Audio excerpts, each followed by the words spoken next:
NSTV news నా పేరు ప్రతిభ బులెటిన్లో ముందుగా హెడ్లైన్స్ చూద్దాం. కోదాడ నుండి చిలుకూరు మండలం రామాపురం గ్రామం వెళ్లే NH65 జాతీయ రహదారి వద్ద అండర్ పాస్ బ్రిడ్జ్ నిర్మించేందుకు జిల్లా మంత్రి ఉత్తమ్ కుమార్ రెడ్డి, కోదాడ ఎమ్మెల్యే ఉత్తమ్ పద్మావతి రెడ్డి చొరవ చూపాలని భారత వికలాంగుల హక్కుల పరిరక్షణ సమితి రాష్ట్ర అధ్యక్షులు గిద్దే రాజేష్ డిమాండ్ చేశారు.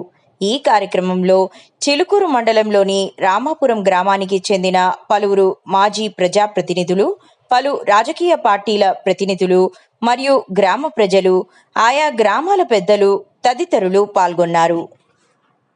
5-6 గ్రామాల ప్రజలకు సంబంధించి ఈ కోదాడ NH65 జాతీయ రహదారి వద్ద అండర్ పాస్ లేకపోవడంతో గతంలో ఏదైతే NH65 రోడ్డు నిర్మాణం జరిగినప్పటి నుంచి కూడా మా గ్రామ ప్రజలు, సర్పంచులు, అందరూ ప్రజాప్రతినిధులు, మా గ్రామాలకు సంబంధించినటువంటి ప్రజాప్రతినిధులు ఇక్కడ అండర్ పాస్ నిర్మించాలి, ప్రజల ప్రాణాలకు రక్షణ కల్పించాలని చెప్పేసి అనేక సార్లు అనేక రూపాల్లో కూడా మరి ధర్నాలు నిర్వహించి నిరసన తెలపడం జరిగింది.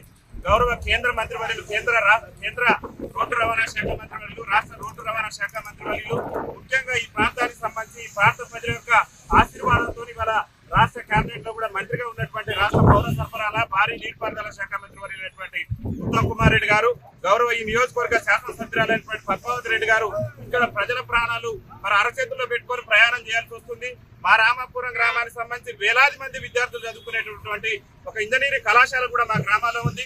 వాళ్ళ కళాశాలకి వెళ్ళాలన్నా కానీ రోడ్డు దాట వెళ్లాల్సినటువంటి అవసరం ఉన్నది. ఇక్కడ అనేక మంది మా గ్రామస్తులే కాకుండా ఇతర గ్రామాల ప్రజలు కూడా యాక్సిడెంట్ రూపంలో ప్రమాదానికి గురి వారి ప్రాణాలు కూడా కోల్పోయారు. కాబట్టి గౌరవ ఎమ్మెల్యే గారు, గౌరవ మంత్రి గారు చొరవ చూపాలి. ఎందుకంటే వాళ్ళే కేంద్ర మంత్రి దృష్టికి తీసుకెళ్లాలి.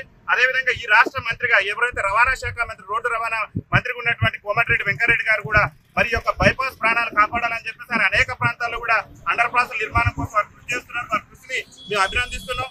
కానీ 10 గ్రామాల ప్రజలు ప్రాణాలు అరచేతిలో పెట్టుకొని నిత్యం కూడా కొంతమంది వ్యక్తిగత స్వార్థం కోసం, వాళ్ళ రియల్ ఎస్టేట్ వ్యాపారం కోసం, వాళ్ళ రాజకీయ ప్రయోజనాల కోసం గతంలో ఇక్కడ అండర్ పాస్ నిర్మాణం జరగకుండా చేశారు. దయచేసి ఇక్కడ రాజకీయాలు కాదు, కావాల్సింది ప్రజల ప్రాణాలకు రక్షణ కల్పించవలసినటువంటి బాధ్యత రాజకీయ నాయకులుగా, ప్రజా